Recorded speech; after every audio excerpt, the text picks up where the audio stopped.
Добрый день, вечер, ночь, уважаемые друзья. Сегодня с вами я, Влад Грим, сегодня переводчик Гео. И вновь у нас в гостях Марк Коллинз, замечательный автор, который новичок на самом деле. Ну, не новичок, так, по сравнению с остальными метрами и Вархаммера он, по сути, как новичок. Но вроде как уже показал себя, и ему доверили сейчас написать новую книгу в серии Крайм, отдельную книгу. То есть для понимания, у нас есть рассказы Крайм, а тут у нас наконец-то полноценная книга. Новелла, да. Вот. Hi, Марк. И начнем, думаю, с первого вопроса. Такой у нас сегодня больше... серия Крайма публики. Да, больше у нас такой сегодня подкаст, то есть у нас как бы немало вопросов, а дальше мы просто будем беседовать. Популярная ли серия Крайма публики? Ну, мы говорим не про нашу публику, а вот про Запад. Да. На Западе она зашла. Well, Mr. Collins, so in your opinion, is the crime series is popular among the fan base and among the world? Oh, basically, the West audience. I think the crime series has definitely had a very strong reaction from people. I think it's had a very good reaction. Part of that, of course, is helped by having Chris Wright come out like straight out of the gate with Bloodlines, which was a fantastic book, and followed up with the anthology, and with Guy Haley doing Flesh and Steel. I think it's had quite a good response. I think people are enjoying the variety. I think it's helping other people to get into Warhammer who might not have given it the chance before. I think it's a very good in. I think it's got a very strong character and a good soul. I think I just translate this part, all right. Да, Марк Коллинз считает, что серия достаточно популярна. Она получила очень... она новая, как вы знаете, и когда она только вышла, она получила очень положительную реакцию от публики. То есть он там приводил, например, говорил о книге «Линии крови». Крис Райт, по-моему, да, написал? Да, вот. Также Хейли упоминал, что, в общем-то, все было очень здорово, и как бы аудитории это нравится. Yeah, continue. Так, кто там конфетку разбирает, как будто? It's me. I'm sorry. We can go on, yeah. Or are you finished? That was it, really. That was it. Ну, в общем, как бы вот все. Из того, что он хотел сказать про публики. Может, про книгу пока спросим? Давай. Да, вот как раз недавно нас анонсировали новую книгу. Как название-то правильно, у тебя здесь нет этого? А какое, как называется? Сейчас скажу точнее. Секунду. Так, называется The Grim Repast. The Grim Repast, yeah? The Grim Repast, да. So, we wanted to ask you about new book that was just announced. We don't no spoilers. Want to make you reveal something that you cannot, but just everything you can reveal. Actually, if you don't mind, please can you tell us something about your new book, because it's actually the first novel, yeah? It's in the crime series. It was just a short stories, and now it's a full novel. So that's kind of an event. Yeah. So it does follow on from Cold Cases, which was my short story, and No Good Men, and it focuses around Quillen Drask, who is a probator in Varangantua, detective, and he lives and works in a southern district of Varangantua called Polaris. He has sort of a troubled past. He's worked on a lot of strange cases. He's been haunted by some of the things that he's seen. And that sort of very much informs the work that he gets. He's sort of seen as the reliable hand for the weird cases, the odd cases. So he kind of gets pigeonholed by that. Thank you. Just translate this. Да, это первая полноценная книга. И она будет как продолжение его серии, если я правильно понял, это No Good Man, которая, да, была? Да, тут просто проблема для зрителей. У нас сейчас Ванек должен был быть на стриме The Station, который очень большой фанат, то есть он почитал, ему очень понравился рассказ. Сейчас как бы мы Это серия вот августовская БЛ, Мгм. которая Cold Cases и No Good Man, это вот продолжение. Там, соответственно, про детектива будет, который будет расследовать вот эти все странные события, которые произошли с ним вот в тех книгах. Ну и, соответственно, будет больше всего, больше расследований, больше интересных всяких штук. А Ваня присоединится, кстати, вообще потом? Сейчас должен. Я Окей. написал. Мгм. Всему. Вот. Yeah, thank you. Go on.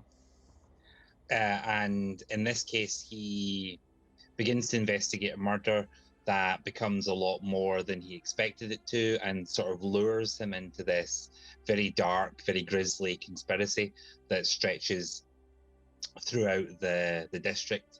So it's very much, it's got the same sort of cold, dark bleakness that Cold Cases has, but taken up to another level. And you get to see more of this part of the city and more of the character of the district and how that affects the people that live there, what they have to do to survive, and the consequences of living in a situation like that. Thank you. Значит, по поводу дальнейшего, значит, что с этой книгой, то есть она начнется с того, что главный герой будет расследовать убийство, которое по факту, по мере продвижения расследования, оно выяснится, что оно все не все так просто, и, соответственно, все будет становиться мрачнее, хуже, и там нас что-то ждет прям очень жуткое, и вот Марк говорит, что больше будет больше вот этих всех саспенсов и вот этих вот триллерских штук, и даже больше, чем в Cold Cases, и вообще выйдет все гораздо на новый уровень абсолютно, потому что, это, соответственно, полноценный роман, и там будет больше персонажей, больше их развития, больше всяких там интересных штук, то есть, по сути, дали где развернуться, то есть полотно гораздо больше, на котором можно написать кучу всяких интересностей. Yeah, thank you. Есть маленький вопросик. Да. Вот сейчас мы не знаем, что там происходит в книге, но просто сейчас немного хочу спросить по поводу того, в теории возможно ли, что данная книга выльется в серию, то есть как у нас есть типа Horn, там вот это вот, полноценная серия, только в рамках крайма. So Vlad has questions. As you said, that it's like investigation of a murder that will go on, and become more and more complex. It's some kind of Eisenhorn stuff, Gregor's Eisenhorn stuff, like more, less war and more investigation. Is there any chance that this will become a new series, maybe a series of books, something like that? I would like to think so. I would hope that if it's well received, that it's the sort of story and the sort of character who can go on and have, more stories told about him, whether they're short stories or novels. Moving up from the short story to the novel was a really interesting learning experience for me, because with a lot of the work that I've done previously, I haven't really had the chance to revisit anyone. So taking Quillen and the world that I'd built for him in Cold Cases, which for all I knew was just going to be that story, it was really interesting to revisit everything and to give it another once over and to sort of polish a lot more of the details. So it's definitely something I could see going forward and having more stories told about it. And ultimately that's going to be down to how it's received, sort of internally and externally.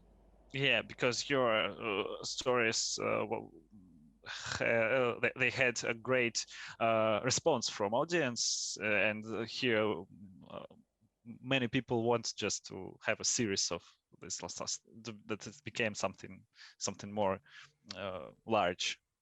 Mm-hmm. Yeah. Влад, в общем, вообще Марк говорит, что он как бы очень бы хотел, чтобы так произошло, потому что ему очень нравится писать, и, в принципе, конкретно вот серию Crime, и, в принципе, для него вот переход от коротких рассказов к каким-то более, к роману, вот, который он сейчас пишет, вообще очень интересный опыт, и ему действительно нравится то, что теперь у него есть там возможность как-то больше развернуться и подробнее прописать и персонажей, и мир, и истории, в которых он вращается. И если бы это была серия, это было бы очень-очень здорово. Как бы, вот.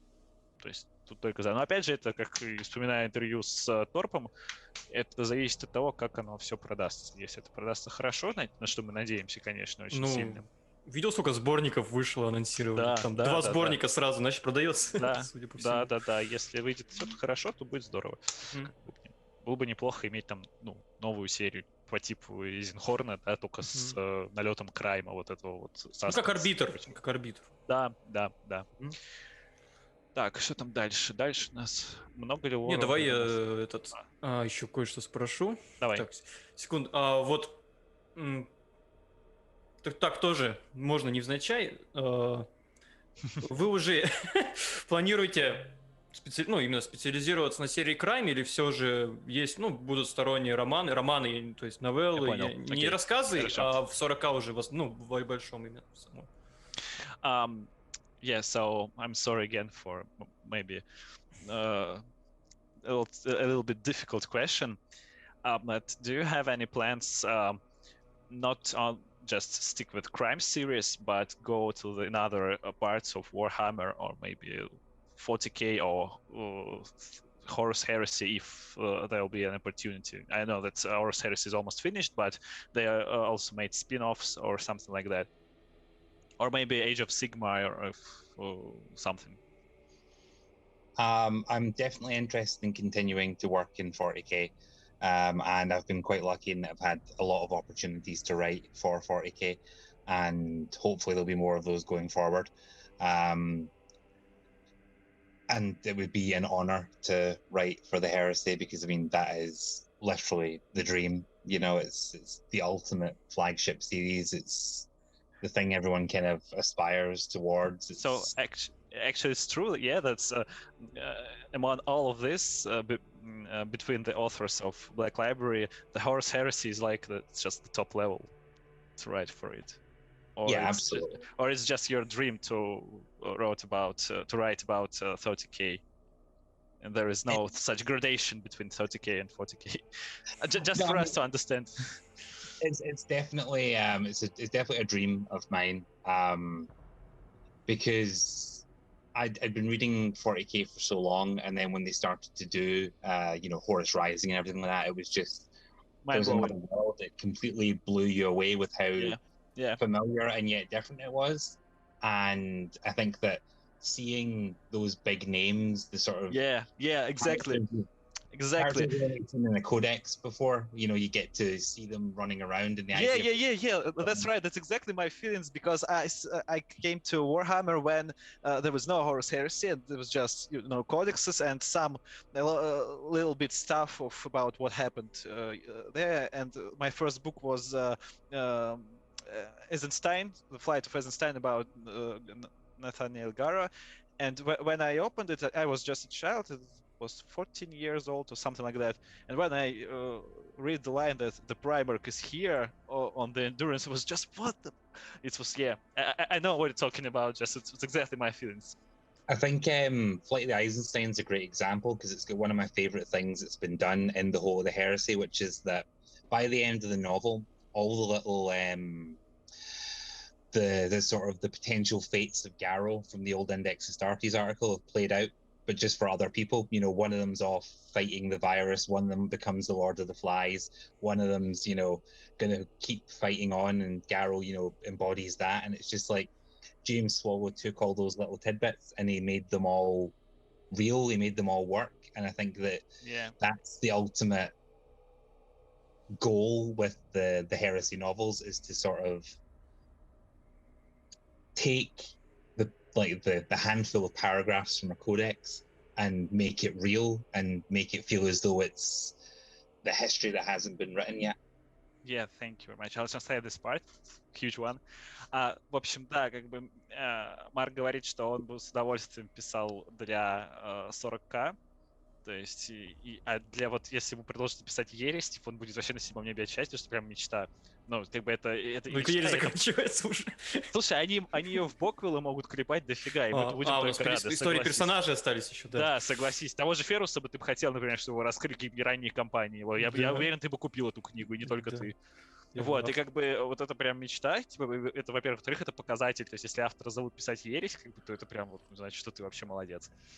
И он говорит, что это, ну, я уточнил, как бы, это, ну, правда ли это, что есть градация, что, как бы, вот, есть 40к, и вот есть ересь, которая прям, ну, для авторов БЛ, это, типа, ну, топ-левел, короче, топ-менеджмент, если тебя позвали, то ты в клубе. Вот, он сказал, что в некотором роде, да, но тут в основном именно его личное желание, потому что он тоже пришел в аху, короче, ну, когда никакой ереси еще не было в помине, как бы, ну, она была, в смысле, но не было цикла.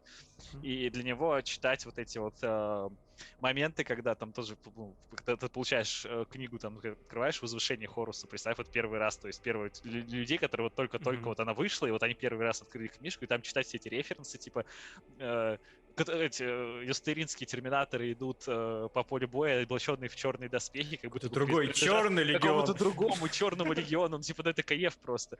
Вот, и я им тоже сказал, что да, у меня та же самая штука была, потому что, ну, я в аху пришел вот незадолго до начала ереси, я там проглотил буквально там дофига книг кодексов, и я прям мечтал про примархов там почитать, вот про все вот эти вот супер события, которые там 2-3 строчками обычно были описаны. И вот я когда взял в руки книгу «Полеты Эйзенштейна», я помню, когда я открыл, мне лет 14 было, я открыл эту книгу, и там строчка типа «Примарх уже здесь, на турнире». Я такой, бля, Примарх в книге, Примарх, круто. Я тогда еще не знал, что Примарх я аутист, как бы, поэтому у меня были возвышенные ожидания. Вот, и у Марка точно так же. Вот. У тебя еще вопрос? У меня очень крутой вопрос есть, на самом деле, интересный такой. Давай. Вот, чтобы стать крутым автором ГВ, каждый, ну, автор обязан написать какую-то серию про имперскую гвардию. Почему? У нас есть, ну, потому что у нас есть Гаунд с его этими... Ой, тьфу, блин, у нас есть Абнет с его... Гаунд с его Абнетами. У нас есть этот... Кто там еще у нас? Этот Сэнди Митчелл. Сэнди Митчелл же Кайна написал, да? Да, но он как бы кроме Кайна ничего особо не писал. Но он все равно знаменитый автор, по сути. Да. Вот, у нас есть там Абнет, который... Ой, этот Боуден, который написал «Кадианскую кровь», тоже написал. Да. Потом у нас, короче, каждый автор писал про гвардию. Вот. Ну, не каждый, но многие, не каждый, да. Про какой вы полк бы вы хотели написать? Okay. Well, so another question from Vlad. There is a little joke among the community that almost every author of Black Library who want to go on top, he just has to write a book series about Imperial Guard, Astra Militarum. Like Abnett wrote about guns, Aaron Dembski-Bowden wrote Cadian's Blood, Sandy Mitchell's Commissar Cain, and so on. If you would write about the Astra Militarum, what regiment do you pick for it? That's a really tough one, actually. Yeah, it is. If I had to pick from one of the established ones, I think I'd quite like to write something unconventional, so maybe like the Savlar Chemdogs. Oh, yeah! Вот этого нам не хватало, кстати. Really write something kind of like mad and gritty and, you know, sort of looting. Yeah, well, cool. But as you asked, so you said this so that I think that you prefer to write about your own regiment, right? I would definitely want to look at kind of the options for like inventing my own regiment. I think that I've done a lot of things where I'm taking sort of a more established so like I've written 2 stories about the Black Templars, for example, a Black Templar and a Death Watch who is a Black Templar, and various things like that. So I think the chance to like build something from scratch would be really appealing. Oh, let's then remake a question. If you will write about Imperial Guard regiment, what kind of regiment would you make? Well, I think maybe an armored regiment. Armored, just with tanks. I think some tanks. Yeah. I would really have to like look into, because I know that there's a lot of infantry regiments. Historically inspired regiments are always very good to see. Like when the Arkan Confederates in Farcast, some other ones like that, just like sort of off the wall ones, because obviously you've got your Valhallans are sort of the Soviet conscript, and the Vestroyans are more the sort of older Tsars. style Russian, Yes. and different things like that. And obviously the Krieg or the German French, World War One Or Armageddon, it's German World War II. So I think like sort of like really like taking a broad historical look and thinking what hasn't been done and what could I do well. Would definitely be a really interesting writing challenge, and hopefully something I get to do in the future. Well, we'll all be glad if you will do this, because everyone like Astra Militarum. Oh, yeah. I've actually, on that note, sorry, no problem. I've actually got a story in the Stabat War anthology that's coming out. About war anthology, what do you mean?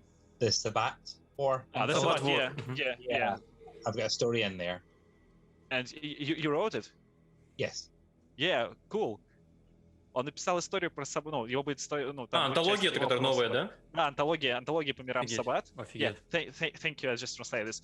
В общем, сначала мы спросили, какой бы имперский полк он бы выбрал. Он бы сказал саларские псы, потому что про них никто не писал, и реально там можно развернуться очень даже хорошо.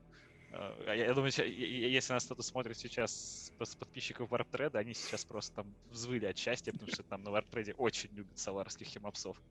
Ну ладно, они действительно уникальны. Все их любят на самом деле. Ну, я люблю над ними только кекать, на самом деле, я как-то больше, знаешь, по... Я их запомнил по Атласу, как там, преисподней, где они упороты настолько, что они демонам похер. О, демоны полезли. Окей, вот, но как бы... Марк сказал, он ответил так, знаешь, так что стало понятно, что он бы хотел свой орден, не орден, господи, я просто космонавт головного мозга, простите, свой полк, потому что, ему было бы очень интересно придумать что-то свое, то есть вот как он, например, ему дали писать там, по Death Watch, и он там... Ему выдали целую, то есть ему не сказали, какого героя, из какого ордена, то есть ему сказали, придумай там, что ты хочешь. И он там придумал какого-то особенного храмовника, который не совсем типичный храмовник, который служит дисвотчем. То есть он сделал что-то такое, что вот чем больше им дадут свободы, тем больше вероятности, что он напишет что-то еще более крутое. Вот, и он сказал, что в плане, вот если бы он создавал свой собственный полк имперской гвардии, он бы, наверное, во-первых, ориентировался бы на тяжеловооруженные полки, то есть какие-нибудь бронетанковые такие, потому что круто писать про гвардию с танками. Но многие пишут про пехотные гвардейские полки. Заметьте, почти все книги, за исключением Брейнблейда, по-моему, они все описывают там, инфантри, то есть... Сейчас что-то новое выходит, видел там обложку там, с танком. Да. Посмотрим, в общем.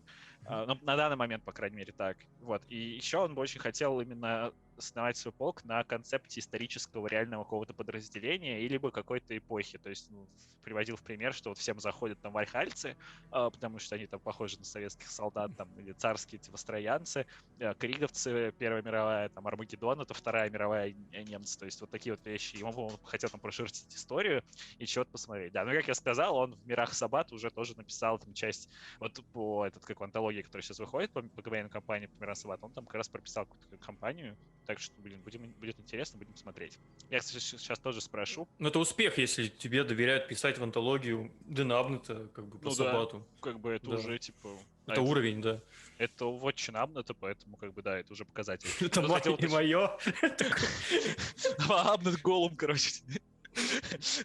Вот, я хотел уточнить, там как раз прозвучало про вальхальцев, что они там советские конскрипты, вот, и оттуда взяты, но вот как мы знаем из серии Комиссара Каина, там они не совсем такие, как описаны в кодексах, вот про это хотелось бы спросить, то есть как все-таки вальхальцы, это все-таки мясо Ченкова или это профессиональные там войска, как вообще к Бейлу к этому относится, или как лично мистер Коллинз? Каин попаданец, на самом деле. Да. Все, давай спрашивай. Yeah, I'm sorry for the delay, it was just a lot to talk about. So now it's my question. You said about the Valhallan ice troops that their concept is they like Soviet conscripts, and actually it's true because it's the Codex of Astronauts. Kubrick Chenkov, he's that guy, and oh my god. All right, yeah, we have Valhalla Nice Warrior for ourselves. But in the series of Sandy Mitchell, where we see the Kynes regiment, they are definitely not acting like conscripts. They are actually very effective and professional force. And my question is there just a Kayan regiment, or there is like maybe a dual concept of what is it, the Valhalla and Ice Warriors in Games Workshop? On the one side, they are just Russian and fighting and throwing bodies to the enemy, and on the other hand, they are very great in defenses and fighting in extremal temperatures. Because, well, when we speak about Cadians, they are always the same, and when we speak about Krieg, Death Corps, they are also always the same. And this is the strange thing about Valhallans, because we have two almost diametrically wide range of their representation. So I think it's almost the kind of the broader, not problem, it's almost the broader evolution of the setting is that obviously in first edition, second edition, 40k was sort of a hodgepodge of things. Everything was kind of jammed together, and it very much wore its influences on its sleeve. So guard regiments are kind of the same. Like if you've got the initial concept is, oh, we want to do this historical regiment, but as a guard regiment, this planet is that culture. Obviously, when you start out with that, it can be a bit threadbare, but over time, as the codexes have developed, as the setting has developed, and as the novels have come into it, you then get to see sort of it's the impression versus the reality. So while you might have this kind of surface level, that's what the aesthetic is, it's not essentially what the heart of the regiment is, and that every guard regiment should be capable of, doing everything that functional military force should be able to do. So I don't think they're contradictory. I think that it's just that the setting has grown around them, and that some elements are carried forward more than others, but that they're also, because of the vast setting and all the different situations they'll be flung into, they're also not contradictory. Like, they can still happen, and that depending on circumstances, like, both might be true, just depending on the where and the when of it. I got it. I want to clarify. I didn't want to say that there are contradictions between them. But for Valhalla and Ice Warriors, what is more actually common for us as force? It's does the Chenkov is anomaly rather than the representation of standard Mundi separation of the Valhalla Ice Warriors? Or are they more like Castin's, Colonel Castin's regiment? Again, I don't know that there is a concrete answer. I think the danger with having specific named characters is that sometimes they become the be-all and end-all. So if you've only got one commander in your codex, you kind of might think that that's how all the commanders work. So I think that sort of having, maybe there's been a lot of sort of, what's the word? Like, obviously there's been a lot of things about creating your own successor chapter and things like that in some of the other codexes and supplements. And there's, rules for if you're like putting together your own chapter master and things like that. I think maybe looking forward, there could be more options for creating regiments and commanding officers who kind of have a more broad tactical appeal. we actually have just one moment, please. Rum? I'm sorry, just a little moment. I'm sure that there was a rule, the rules for creating your own regiment in Astra Militarum Codex of 8th edition. Yeah, and there it is. It's you can make. No, you can. You just can pick for your own regiment the chapter tactic. Well, not chapter tactic, but you know what I mean. Chapter tactic of some known regiments like Valhallians, Scarians, and so on. Yeah, it will be great if they made a special, constructor for made your own regiment. But I'm afraid that Astra Militarum they don't sell very well as Space Marines, the poster boys, and I am afraid we maybe would not have it in 9th edition. What a shame, but it's more probable. Well, yeah, thank you very much. Anyway, I'll just translate this. Так, поскольку мы тут немножко русские, как бы, вот, Да. нас тут лично меня, по крайней мере, задело там, что вот вальхальских ледяных воинов изображают как этих типичных совков, которые там заваливали трупами, и вот надо было прояснить этот момент, потому что, как мы знаем, в полках, в полку, извините, господи, Костин, то есть в полку Каина, у них там, во-первых, гораздо меньше людей, чем у Ченкова. Мы же не завалить. Да. А во-вторых, они там действуют очень-очень эффективно. То есть совсем не так, как вот в кодексе описано, например, действие Ченкова. А он есть в кодексе, кстати, последний? Чего, Ченков? Да, Да. вроде есть. Куда он делся? Я думаю, его из бэка уже вырезали. Все, не, все там есть. Никуда они не деваются. Но как бы тут такое, как бы, когда идет речь о криговцах, мы понимаем, что у них всегда одна и та же тактика, как бы, да, то есть они не особо отличаются доктринам, мундус опирайте, как вы угодно называйте. Если мы говорим о кадианцах или катачанцах, любой практически полк, что не возьми, вот они вот всегда консистентные, они одинаковые всегда, то есть постоянные. А с вальхальцами не так, потому что вот Ченков там ведет тактику тиранидов, использует, а как бы вот в Imperial Armor написано другое немножко, совсем точнее другое, и у Каина, соответственно, тоже совсем другое. И вот что, в итоге, какая репрезентация с вальхальцами? Как они все-таки действуют? И вот Марк говорит, что тут нужно зрить в корень, как бы корень это вот Ченков родился там, в смысле, не реальный Ченков там в Вахе родился, а персонаж, он был создан в начале 2-й, 3-й редакции, то есть те моменты, вот о чем вы с Риком Присли говорили, когда там они просто брали что-то из реальности, какую-то культуру. Но Рик Присли сказал, мы спрашивали про вальхальцев как раз, про русский след в Ахе, он говорил, что вальхальцы это типа отражение Второй мировой войны в Ахе. То есть они могли изобразить типа британцев, но они решили, давайте мы русских сделаем. Ну, в общем, сделали они, естественно, как бы все как завещал этот Геббельс, то есть там, кровавые совки там трупами забрасывают всех.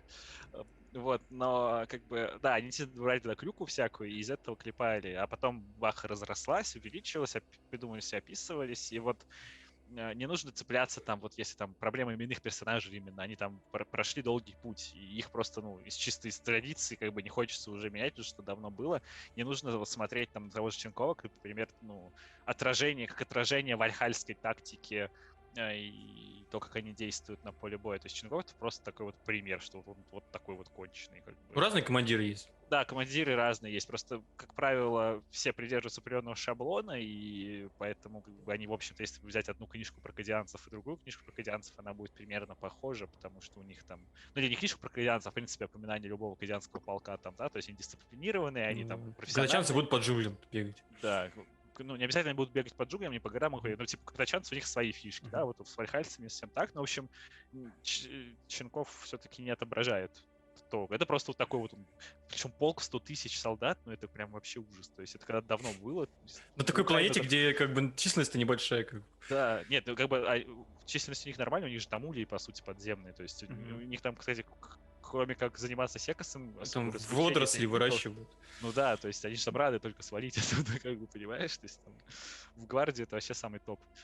Ладно, ну что, давай дальше какой-нибудь. Тут вот, да, я хочу спросить, вот так просто сходу вот что-нибудь придет в голову. А какой бы вот кого бы вы за основу для полка взяли? Ну, из прототипов исторических или, ну, просто каких-нибудь? Ну, я попробую, но... Сходу так, по фану чисто. По фану придумаем сейчас. Хорошо. Well, Vlad was very encouraged by your saying that you would pick a real historical prototype for the regiment, and just for fun, just in the brief moment, what the historical prototype would you pick? I honestly, nothing springs immediately to mind. Yeah, I said that it's just a difficult question, actually. It's just... Yeah, because, I mean, obviously the other problem is that a lot of them have been done as well. I don't know. It's something like that. I'll get back to you. We just remembered that guys had interview with Rick Priestley not for long enough, and they said also they talk about Valhalla, and Rick said that firstly they wanted to make Britons, like some Briton regiment, and then they just decided to choose Russians. And you said that almost everything is picked, but or many of them was already made, but just for a brief thought, I think there is some British, just clear Great Britain soldiers in yeah, I mean, regiments. there's definitely some options there. I know that obviously the Praetorians have been done, very much the Zulu archetype, all in Queen's Red. But yeah, I wouldn't want to be a complete stereotype and do something like Highlanders, because that would be a bit too on the nose, I think, being Scottish. But you can just mix things up, I suppose. No, absolutely. Well, yeah, I envy you because you actually can't do this in future, but I just left with miniatures and making some green stuff to just make. That's a skill and a talent all itself. Like, when I see people converting their own armies and everything, I'm always in awe because everyone is so talented and puts in so much effort and love. I have a little, maybe not a fantasy, but just a little dream to, when I finished with my Ultramarines army, to make an Ultramarine auxilia with Roman things like legionnaires or something like that, with helmets or maybe plate armor or something like that. But it's just an idea. I don't know how I will do this, but actually it would be nice to do this. Yeah. Thank you. Ну, то есть, типа, Влад, нельзя так сходу придумать, как бы, как я и говорил, то есть это очень сложный процесс, там очень много было уже сделано, причем там настолько про некоторых полков настолько мало информации, что ты вот можешь думать, что ты сейчас что-то придумал, а потом тебе, так это же вот с третьей редакции, там вот тут две строчки, в абзаце, как вот смотрите, есть такие уже. Вот, а во-вторых, как бы, не хотелось именно прям в стереотипы уходить, то есть, пошутил, что он, будучи шотландцем, могут там подумать сделать горцев, короче, там в килтах, но как бы это не очень круто. То есть это вот она разница между подходами вот текущей. А Танит разве не шотландцы? Танит? Нет? Нет. Ну, с этим нет. Блин, с кем я перепутал? Нет, это точно не шотландцы. Вот, они скорее вьетнамцы. Гуки. Вот. Блин, ты меня перебил. Что-то я говорил. Ну да. И что вот подход, видно, сразу разный. То есть вот старый Вахи, например, вы как раз бы спокойно бы замутили бы этот легион горцев там или там полк горцев, потому что тогда было круто брать там абсолютно узнаваемые образы. А сейчас вот поменялось, то есть, конечно, отсылочки это круто, но вот именно отсылочки, не более того, то есть уже не хотят, то есть так вот прям так жирно намекать, как, например, когда Крик там изобрел Imperial Armor, да, вот, не Imperial Armor его изобрел, но раскрыл. Например, резианцы, которые вообще уникальный полк. Наверное, самый уникальный.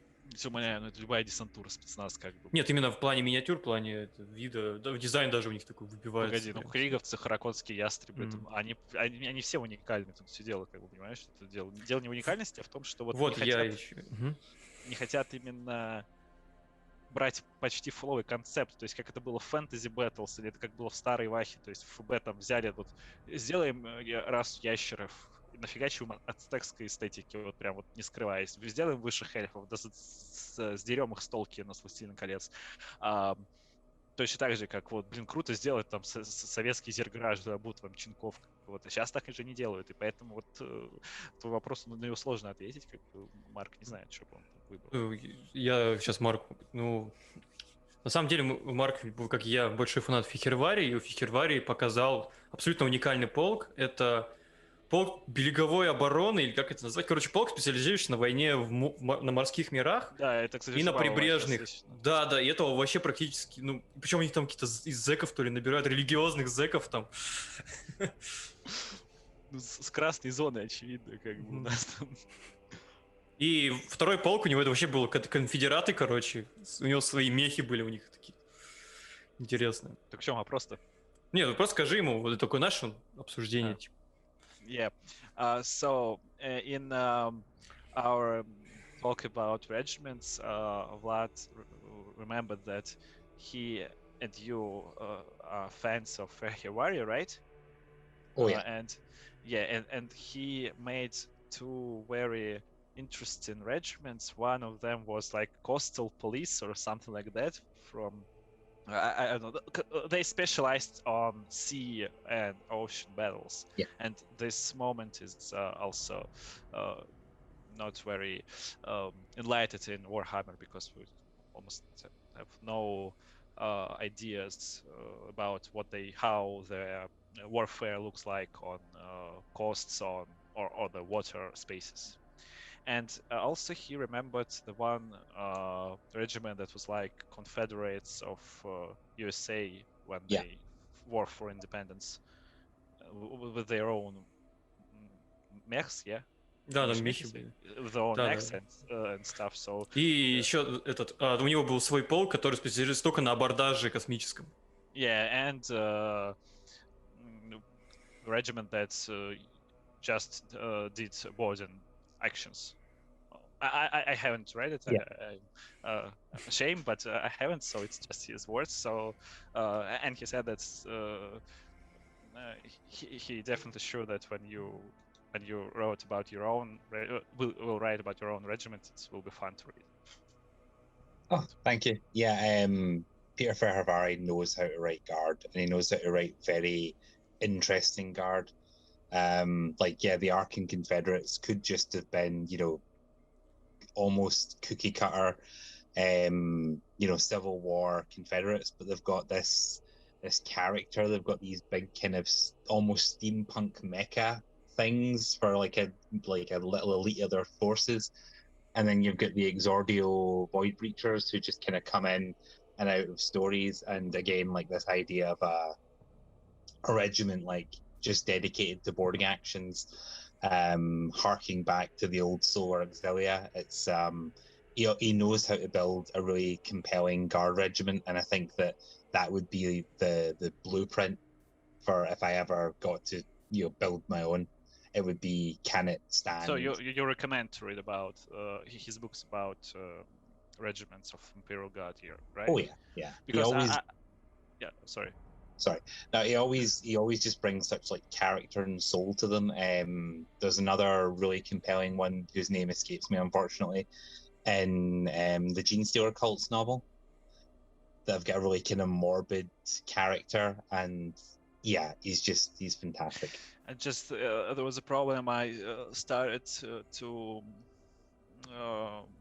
read Robert's books about Tau Empire, and that was just not my kind of stuff. And after that, I actually not touched any other books of his. But if you said that he's good with regiments, I definitely will read about them. That's actually not my stuff. And those guys who just make boarding party, they are just like space marines for poor. So who if you can't afford your own, just call a chapter to help you. So you call these guys. Well, I mean, there's more normal humans than there are space marines. You're gonna like swing a bunch of that. Yeah. And don't worry if they all die there, because humans are the only resource of Imperium that's endless. and will never end. Ну да, в общем, мы поговорили про Фехивари и его полки, то есть, да, прям Марк мне прям посоветовал прочитать, хотя я не очень, не особо, не моя ваха, я не могу сказать, что Фехивари плохой писатель, он хороший писатель, просто не моя ваха. Но вот тут прям Марк расхваливает вот именно про гвардию, говорит, что у него очень хорошо получается написать. Косток не читал? А? Косток не читал? Не, я читал только про Тау. Ну, я советую, ну, я лично советую. Ну, окей, вот, хорошо, давай до следующий вопрос. Да, погоди, мы тут говорили. Вы еще говорите, я думал. Нет, мы говорили долго, говорю, дело не в этом, вот, и как бы Марк говорит, что если вот он бы начал писать про имперскую гвардию, то он бы вот, конечно, как шаблон, наверное, начальный, знаешь, как основу, он бы взял подход Фехивари именно к описанию этого всего. Мы еще пошутили про то, что вот эти вот ребята, которые занимаются абордажем, ну, гвардейцы, это как Space Marine для бедных, короче, если ты не можешь себе позволить там позвать чаптер, то ты просто зовешь этих чуваков. И он сказал, скорее дело в том, что их не жалко, то есть это не мои слова. Вот, то есть ты можешь их набрать много, и если чего, как бы они там умрут, то, ну, у Империума там... Империум никогда не проигрывает, как там в «Волчьем клинке» было у Уильяма Кинга. Империум никогда не проигрывает, потому что если даже война займет 1000 лет, Империум все равно задавит трупами, потому что человеческий ресурс у него бесконечен. Да, все. Пока не встретили тиранидов. Ну, или демонов. Демонический прорыв. Так, ну что? Да, вот. А были у вас идеи своего ордена космодесант? Ну да, начнем издалека. So, we talked about regiments and Astra Militarum. Let's slowly shift, if you don't mind, to Space Marines. Have you, I know they are poster boys and so on, but have you ever ideas maybe about your own chapters, or if maybe you just don't like, because they are so popular, just wouldn't like to write about them, or just don't like their faction, maybe? No, I do like Space Marines as a faction, but I like to kind of, when I read Space Marines, I prefer it to be ones that have a bit of a twist. So I really enjoyed Robbie McNiven's Carcharodon's novels, because we got an interview with him. Yeah, with him, we talked about Carcharodons, and that was just great. Yeah, he's great, and they're great as well. And I really enjoyed Aaron Dembski-Bowden's Emperor's Spears. I think they've got a nice kind of very rich cultural flavor. I've always I've got a weakness for zealots when I write. I love the Mechanicus. I love Gene Stealer cults. I love word bearers, and I also love the Black Templars, who are, you know, such an iconic chapter. Obviously, you're talking a lot about poster boys, and obviously when it comes to, you know, big releases and things like that, it tends to be, you know, the Ultramarines that are the color scheme. But when they were bringing out the Indomitus box set, and you had, you know, the captain with the shield with all the bones on it, and you had the Blade Guard and things like that, the only thing I could think of was that they looked perfect for Black Templars, because they have that knightly regalia, they have that Crusader spirit. Exactly my thoughts when I got the box. They just will be great in Black Templar colors, made for them. So I love them, and I've been very lucky in the fact that I've got to write them a few times. I would like, if I was going to deal with a sort of less established chapter, I like the look of some of the newer Primaris chapters, especially the ones that maybe have a bit of a wrinkle to them, like the Sons of the Phoenix, who obviously there's a lot of questions swirling around them. They are Ultraman successor chapter. I don't know what you're talking about. I don't know what you're talking about. Well, actually, if we talked about the chapters that look like suspicious, have you seen the Silver Skull chapter? Yes. Yeah. You actually saw their sigil, right? Mm-hmm. It's very, well, maybe iconic. Very Olympian. Yeah. And actually, I don't know if maybe you know this or maybe not, uh, is it was like it's just a coincidence at first. Now it's definitely not a coincidence after Barabbas d'Antioch and other stuff with them. And in the new books, there are some hints about that they're just really Iron Warriors successor chapter, because before the 8th edition and the return of the Primarch, they've got unknown successors in the codex. Yeah. And then in 8th edition, Gilliman said that they are his sons, just period. And we know that Barabbas d'Antioch back in the days helped save the Ultramar. And does it just really was like the coincidence that now Black Library uses to like to develop this chapter, or it was from the start it was Iron Warriors successors? I think there's definitely something to be said for ambiguity with a lot of these things. I think that the question itself is more potent than any answer that we could ever get. Of course. Yeah. And I obviously I can understand people wanting them to be, descended directly from the gene seed, but I think it's also just a really nice idea that D'Antioch made such an impact on the Legion that they decided that they would honor him in some way. And that even if it's not a direct gene link, that there's that little bit of the Iron Warrior's honor living on through this other chapter. But yeah, there's a lot of different, very obvious. Oh, that's an interesting sigil. That's an interesting way of war. The what are they called? The Covenant of Fire. The siege captain. They got. I don't remember 9th company or maybe 8th. I don't remember really, but they got a special rank for the captain who commands the siege captain. Yeah. And also, if we remember the Horus Heresy, there was Iron Warriors was legion that has a lot of garrisons across the galaxy, and a lot of them remained loyal. So it's maybe you said that just maybe they are not the Gen C of Perturaba, but actually it's possibly that Gilliman, to honor D'Antioch, he found and saved those Iron Warriors who remained loyal and made them the the successor chapter, and they are actually from Perturaba. It will be nice because Kirwallen and Barabbas d'Antioch, they are just like badass characters, one of the best from Horus Heresy. Well, actually, I think that Barabbas d'Antioch is the best character of Horus Heresy. So yeah, well, that's great. Thank you. And the last part of the question was, would you prefer to envelop your own chapter? Yeah.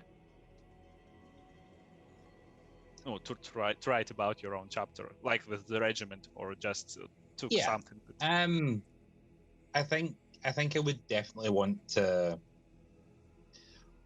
maybe not create it entirely from whole cloth, but like find an interesting chapter concept, an interesting color scheme just from one of the big Index Astartes type books, and with little information, then flesh out a culture based on that. One of my friends, he had this whole headcanon for the Lion Warriors chapter just based on how their color scheme looked, and I made one of the Deathwatch characters in the Long Vigil story, the Cruelty Maker's Kingdom, into a Lion Warrior, and just didn't really touch on anything concrete, just made little sort of nudges and hints and said, well, maybe this is something they think, or this is how they would act. And so doing that from scratch with a whole new chapter would be really interesting and really fun. And I think it would cast up a lot of opportunities, especially with all the new Primaris color schemes and really suggestive names. As far as I recall, there was almost unknown chapter of Blood Ravens back in the days. And then someone took them just with this purpose. And now we've got a cataphractic Terminator who can jump over the... Bloody Ravens. Yeah, I'll just say this part. Короче, ну, в общем, как обычно, когда про Маров заходит разговор, начинается там целая дичь. В общем, да. Подвел к вопросу. Так... Да, так это был изначально твой план, ты злодей. Марк сказал, что да, ему на самом деле ему нравится с Мариной все равно, как бы, несмотря на то, что он про них не пишет, и как бы, возможно, если бы ему предложили написать, он бы написал. Ему нравится, как он сказал, крохородоны, ну, потому что кому не нравится крохородоны? Ему не нравится. Ну ладно, мне тоже нравится крохородоны. Крохородоны всем нравятся.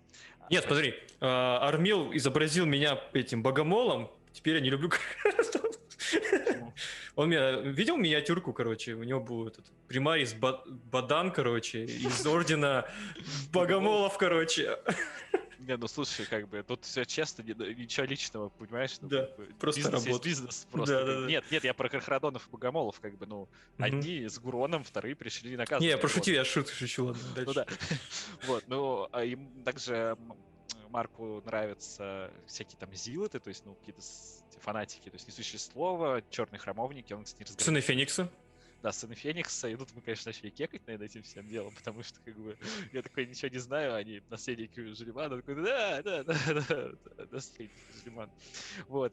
Сыны Феникса-то? Да. Они дарниты. Да, дарниты? Да. А у них цветовая схема какая?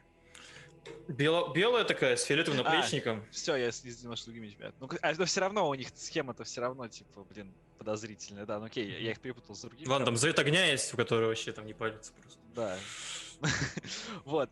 И мы начали говорить про этих железных черепов, серебряных черепов, которые... Мы тут недавно, у нас было как раз обсуждение на тему того, что ребята на самом деле, будучи наследниками ультры, начиная с 8 редакции, до этого неизвестное основание было, они, в общем-то, открыто педалируются как наследники, как минимум, если не наследники Барабаса Д'Антиоха, то созданные в его честь абсолютно точно, потому что... Это должны быть косы по логике. Созданные в честь. По идее, да, косы. Но у кос тоже, кстати, есть цветовая маска, схема. у них есть маска, у них есть маска. У них есть маска, и у них цветовая схема тоже серебряная, желтым. Но черепа это прям совсем серебряная, это прям вот совсем копия. И у них там есть в 9-й роте, по-моему, в 9-й, не хочу врать, не помню. Ну, короче, один из капитанов у них, они кодексные, но один из капитанов у них имеет должность осадной капитан. Там же в какой-то книге говорилось про... Там фраза их командира была, которая почти... слово в слово повторяет фразу, сказанную Д'Антиохом, по-моему, Желимана, но не факт. Ну, кому-то из ультрамаринов точно. То есть прям вот один в один. То есть прям говоря, прям смотрите. То есть мы прямого ответа не дадим, но вот они вот они прям цитируют Д'Антиоха. И как бы, возможно, как бы они и не из его геносемени, не из геносемени Пертураба, хотя, опять же, если мы вспомним Ересь, огромное количество бастионов Железных Воинов было рассредоточено по галактике, и они понятия не имели о предательстве своего примарха. Если мы вспомним вторжение на Парамар, например, да? Кирварин, да. Да, Кирварин, гранд-батальон его, который прилетел. Тот же Д'Антиох, и таких было много. И, ну, учитывая, сколько Д'Антиох сделал для Ультрамара, и уж он погиб там как герой, призвав тиранидов, но это виноват не он, на самом деле. Если повелители ночи не атаковали, как бы ничего. Если бы Лев не защитил, да, если бы Хорус не предал, Хорус бы не предал, если бы Рэп не был предан. Значит, во всем виноват Рэп, как всегда. И в тиранидах тоже. Вот. И в честь Д'Антиоха он вполне мог там спасти, собрать вот этих вот ребят и сделать из них орден. Чтобы чисто почтить Д'Антиоха. А так, да, Марк говорит, что он бы, наверное, тоже свой создал орден какой-нибудь, он бы там выбрал что-нибудь менее известное, какое-нибудь такое. То есть не факт, что сам бы с нуля сделал, ну, какую-нибудь цветовую схему прикольно сделал, но рассказал, что он в рассказе... Ну, как копии Боуден сделал. Да, он сказал, что в рассказе по Дезвотчу он сделал, у него есть кореш, который там... Ему нравится цветовая схема сынов Льва и ордена, про него вообще информации почти никакой нету, и вот он там не знаю, у него там был свой какой-то хейт-канон про них, и вот Марк просто ради друга впихнул в книжку вот этого вот этого караульного, который из этого ордена. То есть ничего конкретного не рассказал про орден, но в целом как бы вот референс такой. Вот, он бы, наверное, так сделал. Мы еще пошутили, что точно так же, когда давно был взят орден Кровавых Воронов, и вот теперь смотрите, что мы имеем. Вот, нужно быть осторожным, в общем, очень. Ладно, с этим закончили. Так, идем дальше. Уже Чё, возвращаемся Ваня не будет? к книге. Ваня не да? будет, да. А чё? Ну, там что-то форс-мажор. Давай тогда продолжим про книгу тогда. Много ли лора вы придумали сами и углубили? Ну, это в плане того, что Yeah, вот в новой я книге понял. много ли Я понял. вашего лора Окей. нового? Okay, let's get back to the book. So, when you was writing it, do you developed some new background or some new lore or something like that stuff, or maybe make more deep something else, just what we don't ever have before? Like maybe like Gathorpe, one of his book, he just developed Mastodon tank, and then it's became a just an example, just asking what there something new. I'd say it's a bit of both. The challenge with the crime books is obviously you're in a narrower niche than wider 40k. So obviously, in writing a 40k book, you can make up a planet, you can make up a sort of sub-imperial culture, you can you have a lot of leeway. You can build a lot of things, and then you can take them to pieces quite easily. More space, you mean? Yeah. Yeah. With Varan Gantua, even though it is this immense continent-spanning city, you still have to kind of play by the rules. So I went for sort of cultural quirks for how things are in the Southern District and kind of how it works with other districts and what kind of role it's playing and what it's providing. So you get to see a lot more of the kind of culture of the South. And that can be kind of directly contrasted with Bloodlines or with Flesh and Steel for just it's another way of how things are working and who the big players are. So I got to kind of take the district and make it my own. But at the same time, I had to obviously make it feel as though it still fit the same world in the same city. So you like more deepened the background like that. Yeah, no, absolutely. Just go to not the white, but high. Yeah. Yeah. I guess it's like maybe Necromunda stuff when there is just one planet. It seems like not very massive thing, but when you start to read about these gangs, their traditions, their how they live with each other, so it's like that, right? Well, that's great. I'll just translate this. Короче, как сказал Марк, нельзя просто в серии Crime взять и выйти. Нельзя просто так взять. Нельзя просто так взять и выйти за рамки, да. Ты ограничен, то есть в 40к ты можешь спокойно придумать ксенорасу, придумать там планету новую, звездную систему. Если ты абнет, ты все можешь. Да, все. Ну, как бы, блин, если ты абнет, то да, ты можешь даже мультик Ультрамарины выпустить. Ой, я опять можешь делать пария демона. Вот. Паре демона, да, спокойно. Слушай, ну это бэк, все, абнет сказал. Все, я не скажу, то кто мы такие, блядь? В натуре. Ну, там в комментариях в Вове много таких есть, которые говорят, что не бэк. Ну ладно. Вот, и поэтому тут тяжелее в серии Crime именно придумывать что-то новое, вот именно в ширину. Но зато можно углублять уже существующие. То есть действие книги происходит на континенте, и там у Марка есть там кучу разных районов, которые взаимодействуют между собой, а он больше занимался прописыванием их культуры. То есть тут больше как, знаешь, как Некромунда вот в этом плане получается, потому что там замкнутое пространство, население, как они друг с другом взаимодействуют, какие там у них культурные особенности, вот эти все вещи. То есть, по сути, не расширение бэка, а углубление бэка. То есть как-то вот мы берем какой-то аспект и более подробно его расписываем, а не придумываем новый. То есть это будет очень интересно посмотреть, потому что Некромунда всем тоже, ну не всем, но многим нравится. Мне нравится, например. Мне тоже нравится. Вот, поэтому как бы... А еще, знаешь, не под налетом Ваха вот этого вот Гримдорка, который Некромунди, а именно под налетом такого нуара и там какого-нибудь триллера. Слушай, такой маленький вопрос. А не смотрел ли он фильм «Банды Нью-Йорка»? All right. A small question from Vlad. Have you ever seen the movie Gangs of New York? I suppose yes. It's yeah. So, is some inspiration there, or when you wrote about districts and murders, was there something like that? Not directly, no. I think that sort of thing. There's this sort of a deep vein of that sort of, the grimy underbelly of a city coming to life that kind of runs through a lot of fiction and things like that. My kind of primary inspirations were that I read a lot of Ian Rankin, Ian Rankin. the Scottish crime writer. Yeah. Because I feel that I live in Glasgow, which is in the west of Scotland. Edinburgh is in the east, but Edinburgh is this kind of it's got a very rich, dark history. It's got this kind of built up nature. It's like sort of layer after layer being built on top of each other. So you have like streets that have been buried essentially and built over, and now they're open as tourist attractions.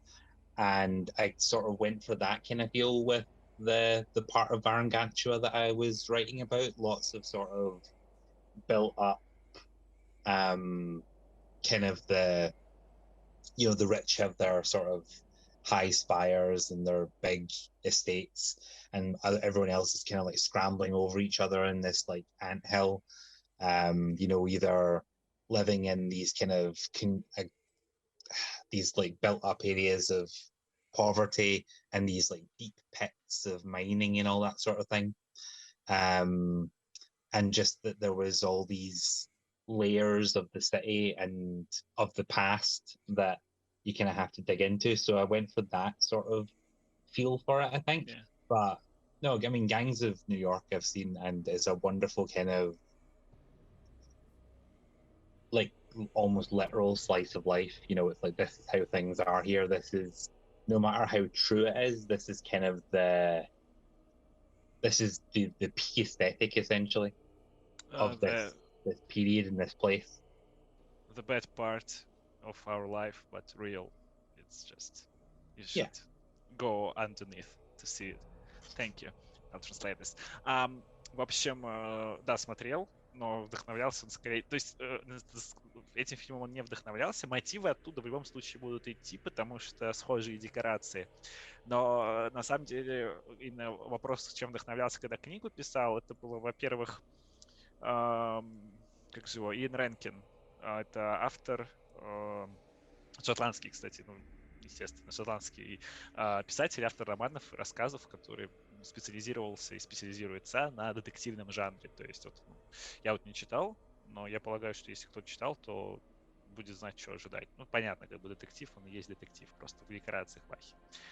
Вот. А также тот факт, что в Шотландии есть там Глазго, такой город, один из крупнейших, и там, в общем, по словам Марка, как бы все достаточно не очень хорошо, в общем, с преступностью и так далее, и поскольку он сам шотландец, он хорошо знает, и, естественно, мотивы реальной жизни тоже будут использованы в книге, что хорошо, потому что, чем больше реального стаффа у нас в сюжетах и в книгах, тем больше... Верить будешь персонажам, да, потому что личный опыт.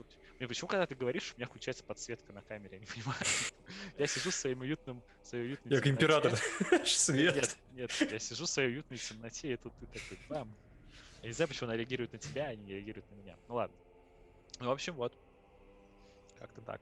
То есть, есть еще какие-то примеры, какие он вдохновлялся чем? Просто я хотел подвести к вопросу, а он уже сам ответил на вопрос. Как бы, он ответил, что это... А вот когда он пишет книги, он слушает какую-то музыку, знаешь, ambient включает на фоне? Или... Чем он пользуется для вдохновения? Какие средства использует? So, Mark, do you use some stuff for inspiration when you read books, like maybe turning on music or maybe using some films on the phone or something like that? Yeah, sometimes. Nothing specific, really. my commute to work is that I walk, so I've got maybe half an hour a day of just like sort of sticking in headphones and just sort of going about it. So with that, I tend to go with sort of like a lot of soundtracks. So sometimes I just stick on like your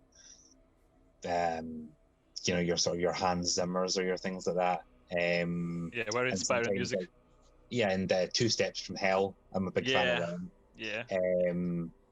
Beyond that, I'm a big heavy metal fan. I just sort of stick on a nice like power metal station or something like that, and just kind of, especially for battle scenes, that really helps to work through things.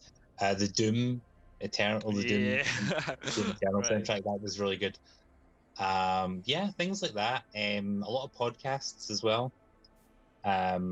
Listen to a lot of kind of like horror podcasts, true crime, historical things like that. So just sort of having that in the background sometimes just helps kind of.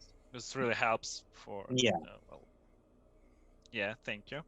В общем, по поводу вдохновения, да, он часто работает на работе, поэтому, например, и тогда, естественно, сидит в наушниках и включает музыку, обычно какую-нибудь, знаешь, такую вдохновляющую, типа Two Steps from Hell, если ты слушал. Ну, по-любому слушал, ты, наверное, знаешь, у них они специализируются на эпичной музяке.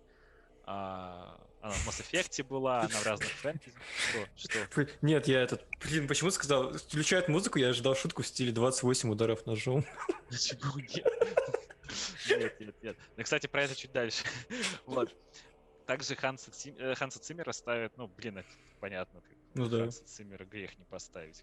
Он прям чертовски хорош. Фехерварь, например, Ambient включает, Dark Ambient.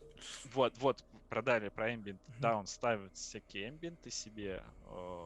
Иногда там какие-нибудь хоррор нагнетающие, иногда там наоборот какие-то более расслабленные, то есть создают себе атмосферу различную.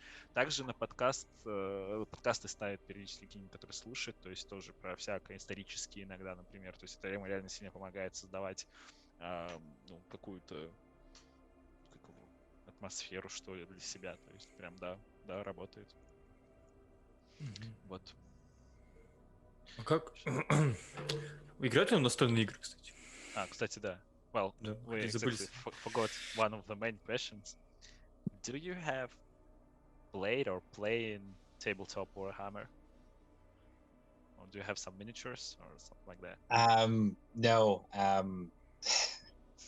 When I was in high school, I had a friend who was the reason I initially got into everything. He was desperate for me to start collecting an army, and so he would give me these codexes and be like, "Please, read this." So I got 3 or 4 different books, and the ones that I remember the most are that I got Codex Chaos Space Marines 3.5, and they gave me Codex Eye of Terror and some other ones. And I remember reading through them and just thinking that the background was incredible. I fell instantly in love. Especially, I think it was Eye of Terror. One of them has a little bit from, I think it's from Hereticus, actually. Or what? It's from one of the Eisenhorn books. There was a little kind of blurb about Cadia, and I was like, oh my god, there are novels. So that's how I kind of got into the novels. But looking at the models, I was thinking, I can't do this. I can't glue these together and paint them up and have an army. I dabble a little bit. One of the only things I've actually done is I went to one of the celebration days, the BL celebration days at my local games workshop, and I kind of explained that I've never painted before, and the guy was like, "Oh, why don't you try?" And so I painted up just a little Primaris Ultramarine, and that was kind of fun. I've got some of the Blackstone Fortress kits that I'm slowly assembling. And I also got Cursed City. Last one, what? Cursed City. Cursed City? Это в АОСе Cursed City. Это новая коробка-то. I completely out of Age of Sigmar, so I'm sorry. Yeah, but Vlad understood.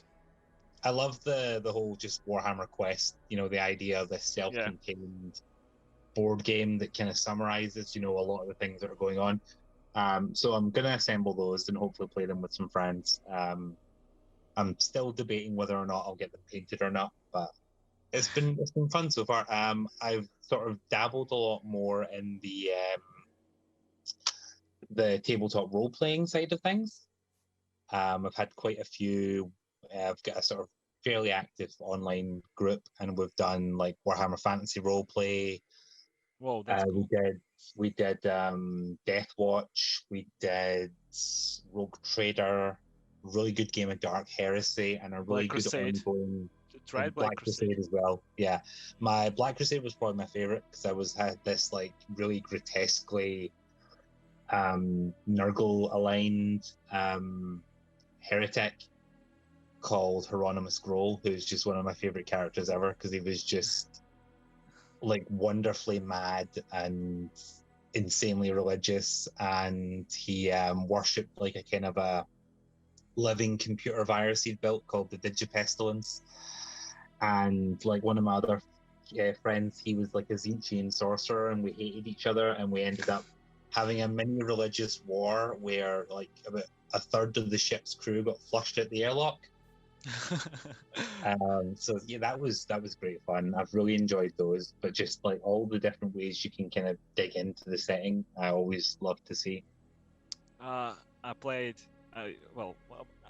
Black Crusade twice. The first game wasn't very long because our GM he just decided to leave.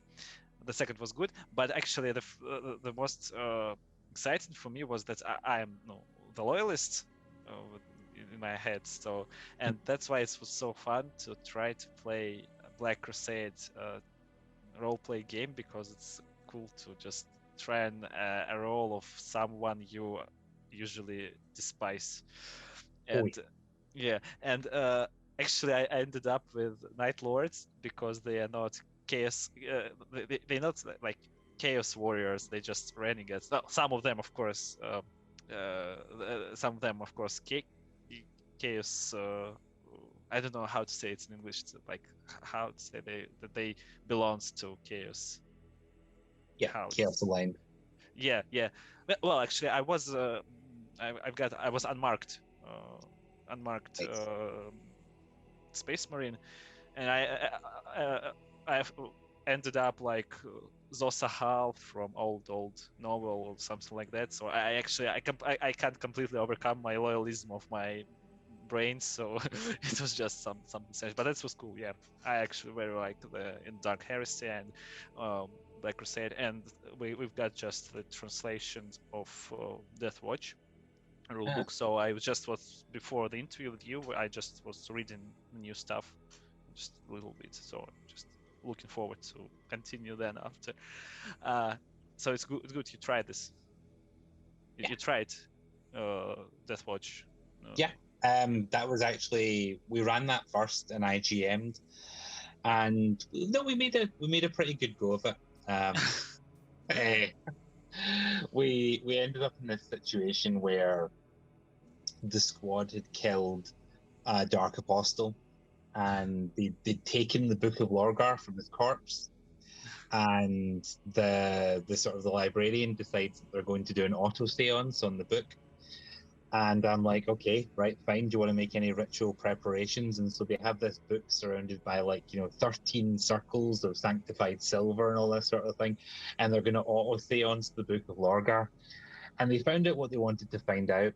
And then they start an argument because one of them, the librarian, who was an exorcist, as I remember, wants to destroy the book. Wants to keep the book, and the rest of them want to destroy it. So they're going back and forth on whether or not they should destroy this book or not. And I start to just count down from 13 because the circles are slowly burning away because they've kept the ritual going. And it gets down to almost all of them being burned out. And one of them goes, I know what I'll do. I'll throw this grenade at the astropathic choir. So that happened, and it was perils of the warp everywhere. So it didn't end up well, right? They managed in the end, but they had some hard knocks along the way. Well, that's actually fun. I'll try this with my friend because he also got the translation of this. Not every one of us know English well, so some of us just have to wait when we translate this by ourselves, because obviously no one in Russia translate this to at least fast enough to be actually on plane. Thank you, I'll translate this. Фух, ну, короче, прям вопрос удался. По поводу тейблтопа, значит, когда-то давно, когда Марк был еще в школе, к нему подошел друг с безумными глазами, всучил ему кодекс и сказал: прочитай это и начинай собирать армию. Первый его кодекс, по-моему, был кодекс Хауса 3.5, ну, то есть отредаченная третья версия. Так сказать, по-моему, это был тоже мой первый кодекс Хауса. Ну, он не был моим первым кодексом, но это был мой кодекс, который я впервые получил по Хаусу. Вот. Как бы ему очень понравился бэкграунд, лор, прям очень интересно было, но потом он увидел миньки, а тогда они были страшненькие довольно-таки. Врага вот такие. Да. Нет, слушай, дело не в врагах, дело в том, что они тогда в основном были металлические, понимаешь? Я просто со следующего кодекса вошел. Да, алтфаги, как бы, нефаги, точнее, еще не знают, то есть они могли видеть фотки, но ты никогда не узнаешь эту боль собирания, оттирания от жира металлическую миниатюру, которая в техническом жире вся, как бы, потому что если ты ее не ототрешь или ототрешь плохо, у тебя краска там, несмотря на грунт, отвалится спустя там месяцок, а если ты будешь ее активно использовать, то и через недельки-две, и придется все заново делать, еще очищают. В общем, там геморроя с ним много было, они сами по себе очень страшненькие, и только очень хорошим покрасом можно было заставить их выглядеть хорошо на столе. И Марк не хотел вообще ничего красить, потому что он просто понимал, что я не сможет. То есть красить то, что сейчас выпускает ГВ, красить это, по-моему, любой криворучка уже может это сделать. Особенно с учетом того количества информации о покрасе, как это все нужно делать, сколько в интернете есть. А тогда это все было не так сложно. Вот. Но после этого он пришел в магаз и увидел там книгу по-моему, он говорит, если ему память не изменяет, это был Эйзенхорн какой-то, он говорил: нифига себе, по Вахе, оказывается, еще книжки, есть не только кодексы. Значит, так он в Ваху и попал. Опа, по компьютерной игре еще книги. Да. Ой, подовчик уже что, книжки пишет, что ли? Ладно, зато не довераст, как бы. В процессе уже, когда он там вошел во всю эту BL-движуху, он был на дне BL, такой-то, который, по-моему, недавно Anniversary, юбилей. И там ему дали покрасить примарис ультрамарин, у него даже относительно неплохо получилось, ему понравилось. Потом ему там еще дарили наборы из Necromunda, не из Necromunda, а из Black Fortresses, как бы, и типа Blackstone Fortresses, вот. И оттуда он там их сейчас медленно собирает. Не факт, что будет красить сам, но как бы вот, короче, чуть-чуть немножечко как бы вот гонял. Но больше всего он любит ролевые игры от ФФГ, которые, то есть Dark Heresy, Black Crusade, Death Watch, сейчас только который вышел, вышел он довольно давно на самом деле, мы сейчас переводы получили. Вот. Rock Trader, по-моему, тоже, это вообще прям старая штука, как бы это прям давно, это, по-моему, это даже не ФФГ, это вообще одно из первых, что было. Вот, и там рассказывал, там поделились разными там историями про то, как мы играли, как бы про свою не буду рассказывать, никому не интересно, а вот у Марка там были прикольные штуки, он там создал себе в Black Crusade Нурглита, который, еретика Нурглита, то есть не за Мара играл, а за чувака, и там у него же был в команде чувак, который создал Дзинджита, и, в общем, вся их ролевая партия тоже еретика Дзинджита, мы знаем, что Дзинджит Нургл не очень Ругу любит, как бы, и вся их партия заключалась в том, что они там срались друг с другом постоянно, потому что они должны были, то есть, как бы это ожидается, то есть они не могли стать прям с друзьями, в общем, они постоянно срались, и было им очень весело ругаться друг на друга, отличная партия считает. И вот недавно он на каком-то мероприятии, они там загоняли в Death Watch, и там тоже было весело, потому что они там убили Несуна и забрали у него книгу Лоргера, которую там окружили защитными барьерами, там штук 30, наверное, и специально и начали спорить, Death Watch, что с этим всем делать. И вот экзорцист по специальности. Специальность у них Ксеноса угасить, так что тут экзорцист Либрариан, он там хотел, чтобы книгу сохранить, но, понятно, экзорцист по-другому они там любят всякую срань собирать. Вот. А все остальные были против, в итоге они спорили, ругались, пока там ритуал-то идет, он прописан в правилах, пока не ругается, время тикает, и начинают разрушаться эти защитные штуки. И в итоге под конец, когда они в итоге так ни к чему не пришли, один там из их игроков сказал: я знаю, что делать, и кинул какую-то гранату в книгу. Да, прям. Vortex гранат. Я не знаю, короче, гранаты сработали не так, как нужно, там были какие-то, там открылись эти Perils of Warp, в перила, короче, все удолбались, и закончилось все не очень хорошо. То есть, весело было. В общем, Марк предпочитает. Ой, скажи ему сейчас, что я ему сейчас свою историю расскажу интересную с игры своей. Давай сейчас. Да. Well, I'm sorry, Vlad. I just told about our stories from role-play games, and Vlad, I also want to, to tell his. he feels himself just like a little bit out of our dialogue. Yeah. Sorry.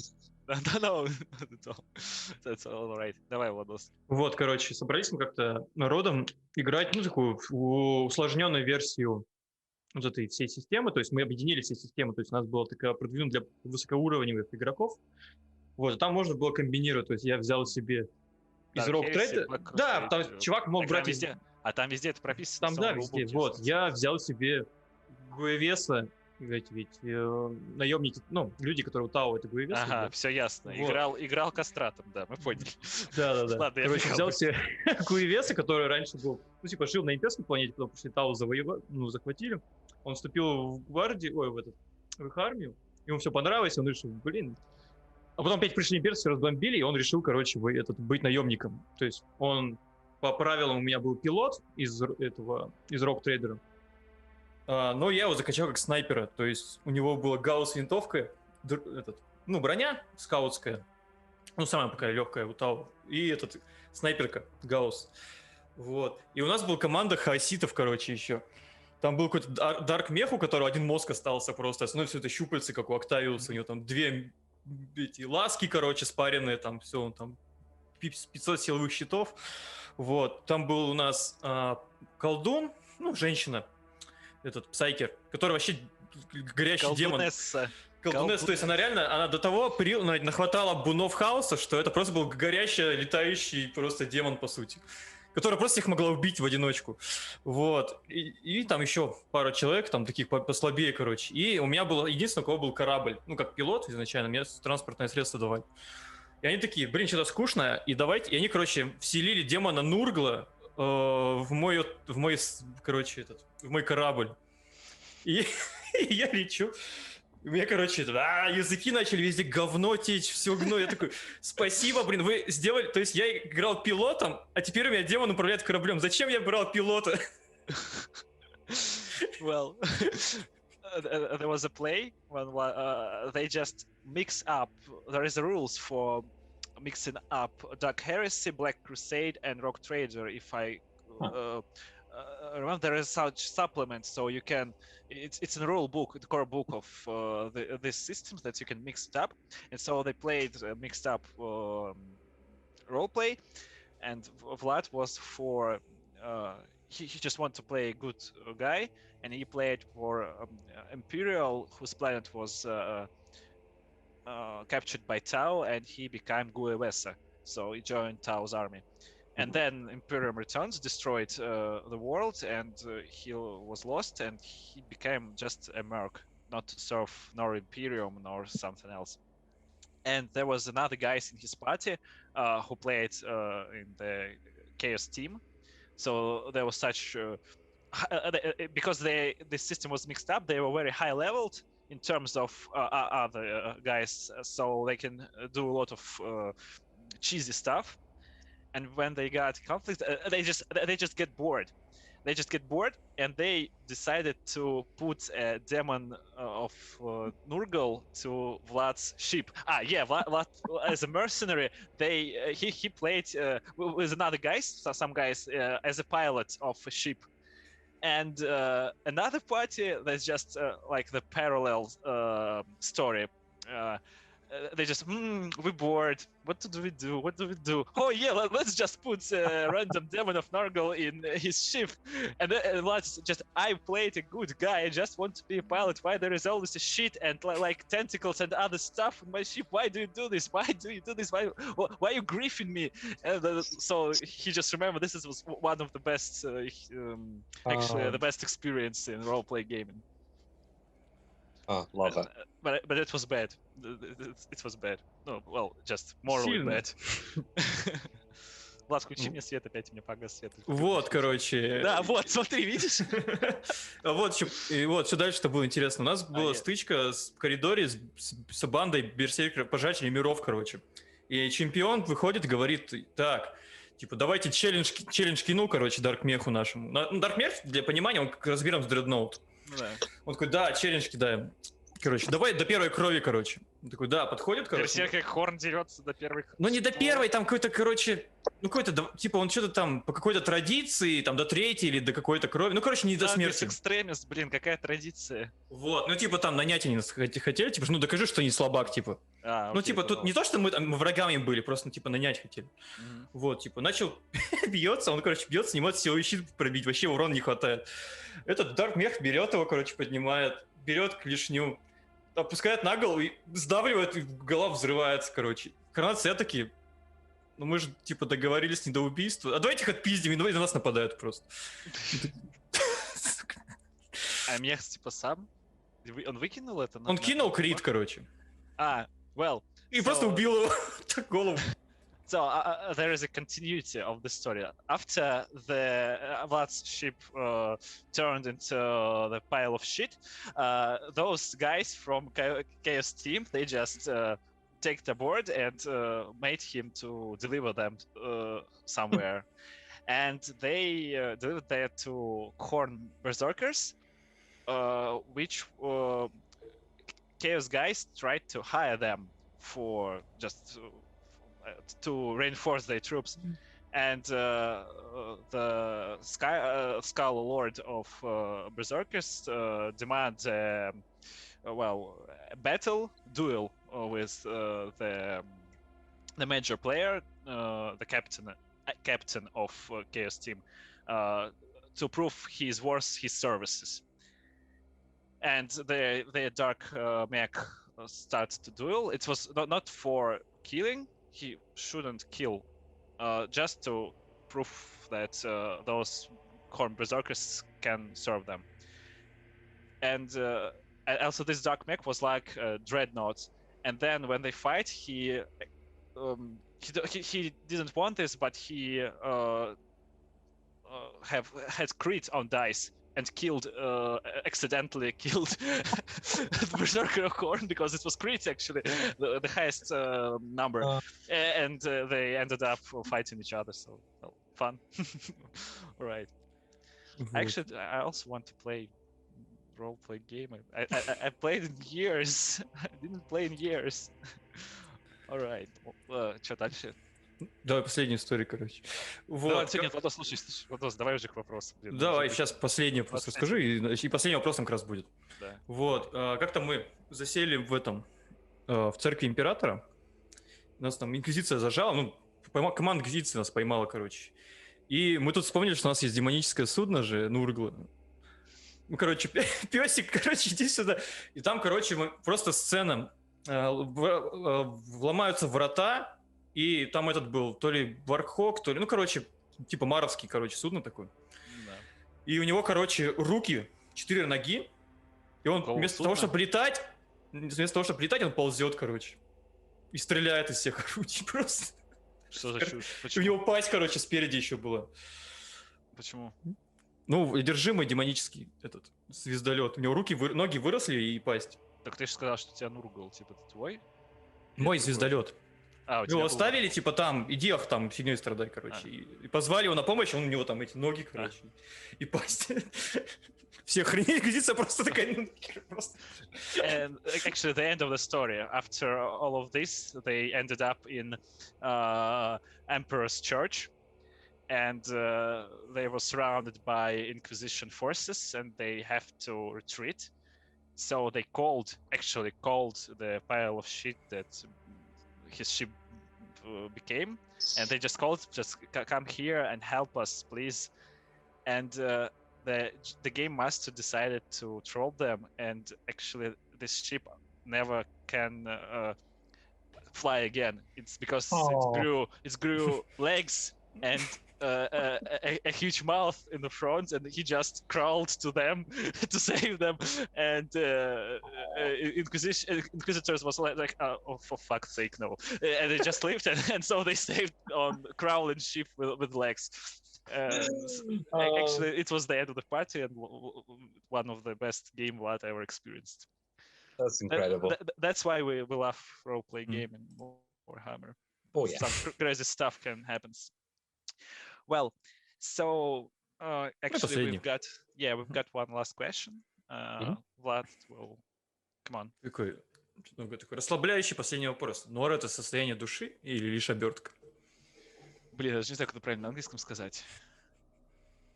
Какая-то философия пошла. Это Ваня написал. Блин, Ваня молодец. Well, it's a kind of philosophical question, maybe, and it's actually not very simple for me to translate it, right? But, okay, it's about noir.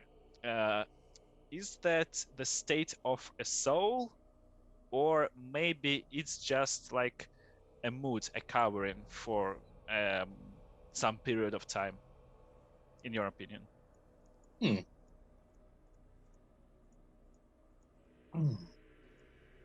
I think it's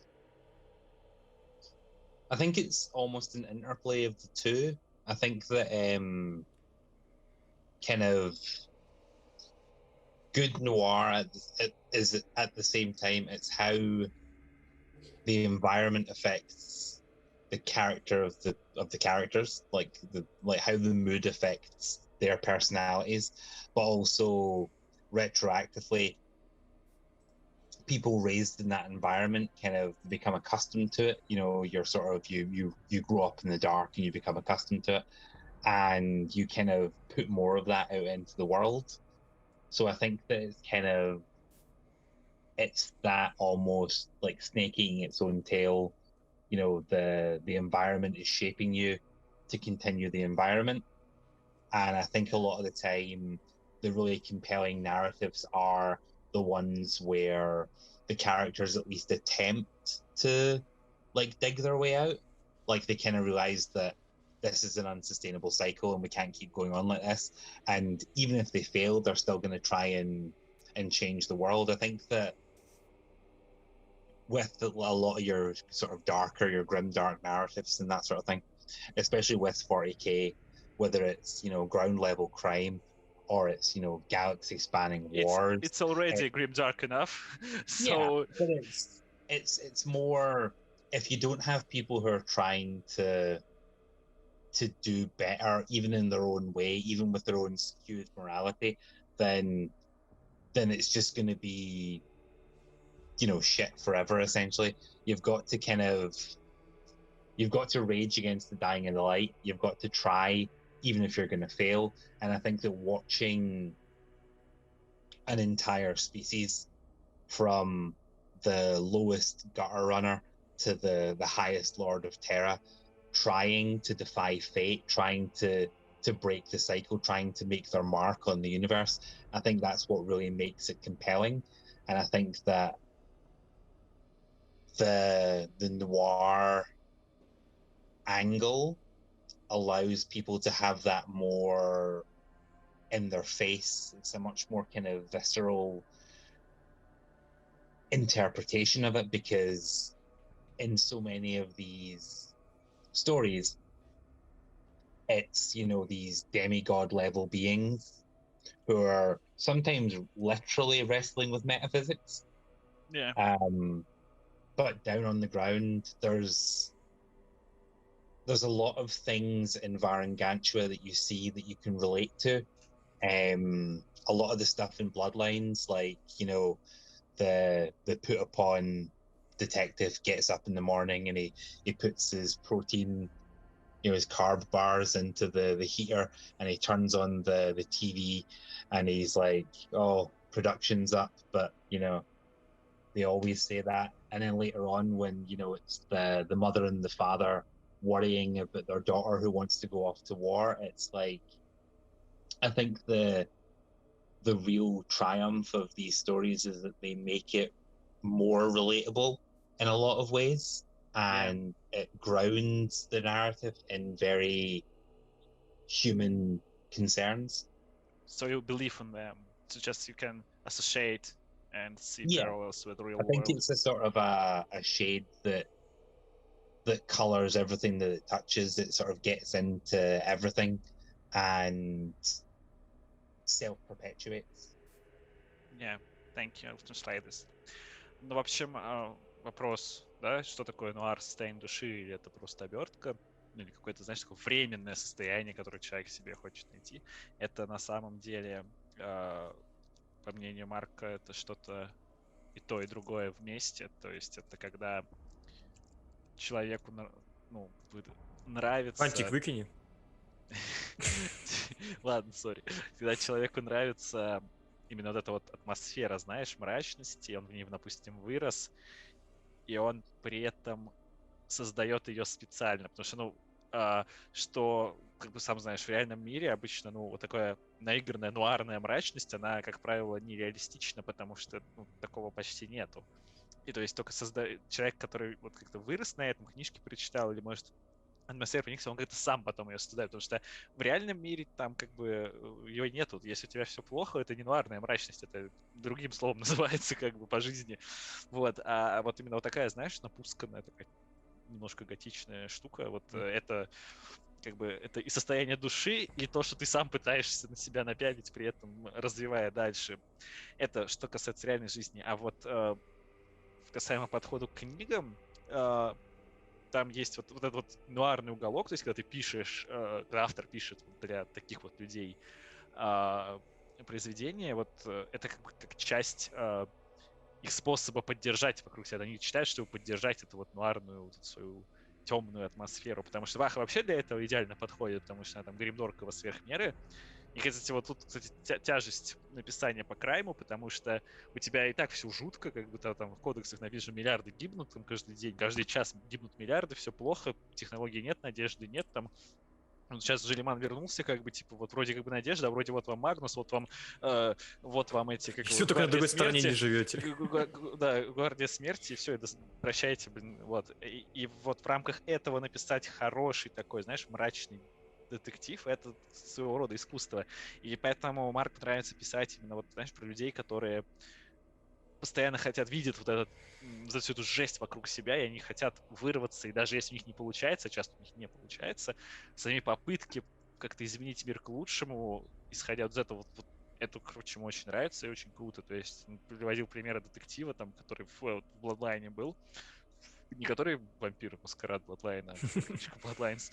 Вот, он там рассказал про детектива, который вот прям описывает, как он утром встает, как бы достает там несколько последних вот этих, которые у него остались протеиновых таблеток, которые в еду превращаются, он там закидывает это в приготовлялку, включает телек, по телеку говорят, как у нас все скрепно и круто, и производство выросло.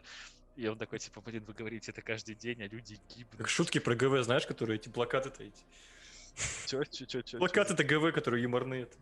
Да. Вот, и вот такая штука, она, блин, она и внутри Вахи круто работает, и в реальной жизни Бегущий по тоже лезвию, многие. киберпанк такой. Там не то, что прям киберпанк, это все-таки не нуар, это антиутопия, это немножко не то. Там разные вещи. То есть киберпанк — это когда все плохо, а нуар — это, блин, оно не так... Вахи это когда... Это гримдарк Вахи, типа тоже антиутопия, когда все плохо. А вот поэтому вот встроить нуар в Ваху — это очень непросто. Чтобы это адекватно смотрелось, типа, ты жалуешься, что ты жрешь протеиновые таблетки, посмотри, вон в соседнем мире тираниды жрут вас, как протеиновые таблетки. Что ты жалуешься, блин, радоваться должен. Вот и как бы вот в таких декорациях строить какую-то повествовательную штуку нуарную, это гораздо тяжелее, чем написать, например, про наш мир, который, в общем-то, достаточно мирный, по крайней мере, на данный момент, и там 60-е, 70-е. Ну вот и все это, полагаю, надо, наверное, прощаться. So, что, как, я первый, да, прощаюсь? Да, давай. Я с So, зрителями попрощаюсь. yeah, thank you very much for your time. We stop torturing you here and wasting your time more. встретимся. Yeah. Когда It книга was an выйдет. absolute pleasure. What? Sorry. I said, don't be silly. It's an absolute pleasure to be Uh, here, and it's always great to talk to you guys. Well, it's actually our pleasure as well, and we hope that we can chat another time, if you don't mind. No, So it's absolutely. very good. Hope so. I was so upset that I can't join you in the last interview, so just I feel like I need more time for talking. Yeah. Thank you. Just Vlad will. Еще спасибо. Ну, я хочу Yeah. мистеру Коллинзу сказать спасибо за то, что он поддерживает меня в Фейсбуке, он лайкает все наши посты. Yeah. Все мои посты. Vlad said that he has great thanks for you for your support in Facebook, that you like or comment some of his posts. He's very appreciated that, and just it's in our tradition. If you want to say something to our Russian fans, or your Russian fans, not your Russian fans, or just Russian viewers, so you're welcome. Yeah, just thank you for all your support. It's really humbling to hear that, you know, so many people, and especially the translators, like my work, and you know, just have an appreciation for it. And as long as people keep reading it, I will do my best to keep writing it. And I hope that people enjoy what's coming out this year with Grim Repast and Sabbat War, and hopefully some other projects that will be announced in due time. Yeah, just thank you all very, very much. It's really great to have such a varied audience. Thank you very much to you for your great work. We very appreciate and waiting the new stories from you. Будем следить за вашим Maybe series. Yeah. Hopefully. Thank you very much, Okay. and farewell. Bye. It was a pleasure. Goodbye. Goodbye.